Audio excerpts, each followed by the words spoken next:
Oh, Nice to put it behind us. I think we survived that weekend. I think that Bobby and Koff and Drew did an incredible job with that team this year. 4 straight games in 4 straight overtime games. So there's not a lot of separation, and it's hard to come out with those 1-goal victories for that many times. And we had to come back on them there in the rink down 4-2. They had us 3-1, I believe, or 3-0 here earlier in the year. So they're headed in the right direction. It was I really felt we survived it. So.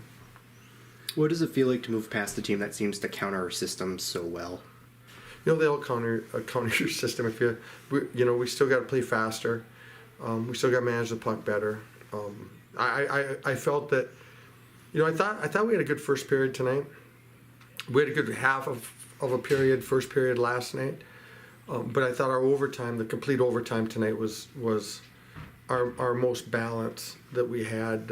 Because before, to be honest with you, we were really going to Gainey's line and Arvid's line, and we were really relying on them on some critical situations, waiting for some others to get going. And in overtime, we had all of our lines were going, I felt, and there was some D that played absolutely incredible. Goetze played. Carroll was great, like he always is. Sawyer gave us a good game. Goetze was phenomenal, and Thorne was phenomenal.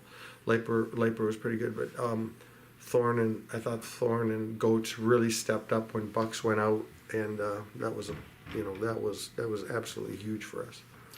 it's not easy to play overtime with 5D, but talk a bit about really all those guys stepping up and doing exactly what you needed them to do from that point forward. Yeah, like I said, it was absolutely incredible the effort they put in there. There were no guesses. They took care of business. There were no risk plays. There were no chances that could. I felt we had momentum in the overtime. We were rolling our lines pretty good, and we were keeping energy going after them, and I think our energy level was growing to some degree, maybe because of that. And they didn't. I thought they did a really good job of not letting something happen. They backed each other up well. They gapped well. They kept foot in the gas. They kept it going the other way. We let up, I thought, when we got the 2-0 lead. I thought we kind of took our foot off it a bit, and he found the net a couple of times. Bounce here, bounce there, and that can happen in overtime. So I thought our D did an incredible job. Speaking of depth, you get a goal out of Crespi, a goal out of Soretsky. How important? Assist out of Crespi. Yes, yeah. How important was it to get those guys on the score sheet in a game where you needed them to? Well, you saw how important it was. It's interesting. Last night, our athletic director, Suzanne Sandberg, we were talking after the game, and she said, "Boy, I'd sure like to see Jake Crespi get a big goal for us. I'd just like to see him get that monkey off his back." And she was prophetic. He got a goal and assist. Almost ended it in the first overtime on a delayed penalty. He got in on goal as well. So, it's valuable. When you look at it, we scored a shorthanded goal, and we scored a penalty shot. That's all we got. Power play didn't do anything, and 5-on-5 we didn't score until the overtime. So it was our depth. Tonight it was our depth. Last night our special teams won it. Tonight it was our depth. I just you just want these guys to believe, and every time someone has success, it helps them believe a little bit. Going into next weekend, it's only a 1-game series. Will that change how you approach the game at all? Oh yeah, it'll change everything in the game. It'll be like it's a single elimination, and it's we'll judge accordingly. But so much of it goes into who's going.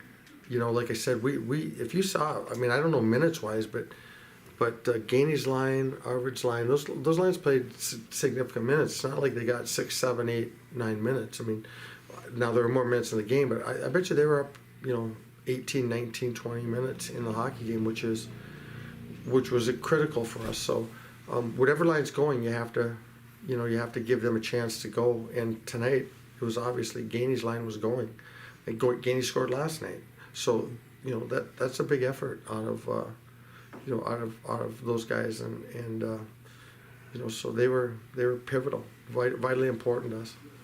we didn't see quite as much from offensively tonight, but Bronte was another one that seemed all throughout the night to find ways to try to help create offense. Yeah, he used his legs. He used his speed, and that's important. He's got that, and we need that element because there's some other guys that aren't playing as fast as we need them to play, or that we'd like them to play. And so they're trying to slow the game down to their liking, and you can't do that. You got to push it and learn to make plays as fast as you can. So, Crespi's speed was evident tonight. Bronte's speed was evident tonight. So that was again extremely vital. Yeah, you put him on a line with Mosley, and then I think had Arvid centering for a bit, and they Bronte? seemed, Bronte. Yeah, that was the line. And it seemed to really click in terms of getting the speed, getting chances, and pushing in. Yeah, we were going with we were doing a little rotation last night and tonight, but I thought overall that Soretsky and Bronte were giving us a little more than Nards was overall tonight, and when we got into that rhythm, I just wasn't gonna just make a change in overtime just to make a change. We had 4 lines going.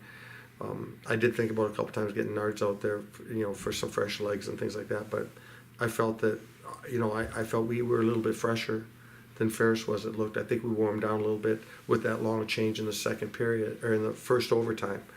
I thought we fatigued them a little bit. They had to use a timeout a couple of times in both overtimes to get face-offs, get some line changes. So I just wasn't going to risk anything. It comes to a point where you have to rely on your guys and let them do their job. If, for example, if Buckley isn't back for tomorrow or next weekend or the next set of games, do you see yourself going to a 6D rotation instead of having a forward as the extra skater? It's a really good question. I see what you're getting at before. That's something we'll have to talk about. But mentioning that, we'll look at whatever gives us the best opportunity. But we got another another way to look at it. If it's a 2-game series, there's probably a little bit more pressure on to do that. In a single game series, can we get by with 5 if we need to at any point? And so it'll be interesting. It's actually a great point. It'll be it's something I got locked in now for one of our first points of discussion on tomorrow. How exciting was it? And I mean, obviously getting the overtime goal is exciting, but to have it be Soretsky, who's struggled to score this year, but he finally gets his second one there on that goal. Yeah, you like to see guys rewarded, and he's been such a great soldier in staying positive. He's like a coach on the bench. He's like Alex Smith in that he's always got a face-off play that he can tell you, or he's got a little thing. Last night he was on the power play, and he thought that a left-hand shot would be better in that situation. So he said, I think a left-hand shot for what we're trying to do there would in my spot would be better. I mean, how many guys do that? He's I've said it many times. There's no one on our team, including me, that has a higher IQ than about the game than Parker. Parker thinks the game extremely well. That's his strength. How important was it to have Blake battle back after giving up that kind of funny one there for the tying goal? Yeah, it was a deflection. They're throwing everything at the net, and that's where I thought our D did a really good job in the overtimes, because when you're throwing everything at the net and getting bodies in there and it can bounce off something, and that's what it did. Went off one of our guys and went in from that angle, and nothing he can do. He didn't let in a weak goal on the weekend. He might want to have the first one tonight back a little bit. That was a shot with range. Maybe there's a partial screen. Maybe a guy crossed in front of him. But they also caught us on a line change where that guy was all alone and we didn't have a guy on the ice to pick up that late guy. You have quite a bit of experience with multiple overtimes here at home. We have the Huntsville series back when you were an assistant and the Bowling Green series back when you're an assistant. Does that give you a little better of a point of view to calm your guys down, tell them that everything's fine, just play your game? Yeah, and it doesn't matter what... how many I'm in. What matters is how many they're in. And I believe we broke the record yesterday. I believe Tied I was told, or tied. So we broke the record for. That's our 13th tie game tonight. 13. How many games we played? 30 what? 6? 35? 35 games. So you do the math. That's over 35% of our games are overtime games. So I don't think that. Yeah. Mm-hmm. What matters is how they play in overtime, and it's nice to win these overtime games. And it even drives a point home even more that I don't like those 3-on-3s.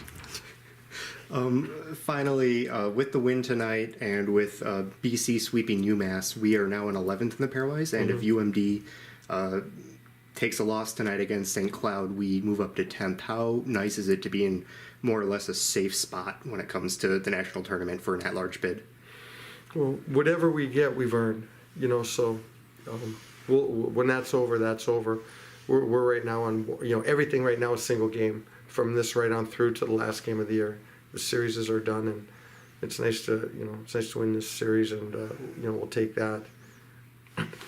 Excuse me, we'll take that, Howard. It beats the alternative. Beats the alternative. So, Thanks, Joe. good. Thank you.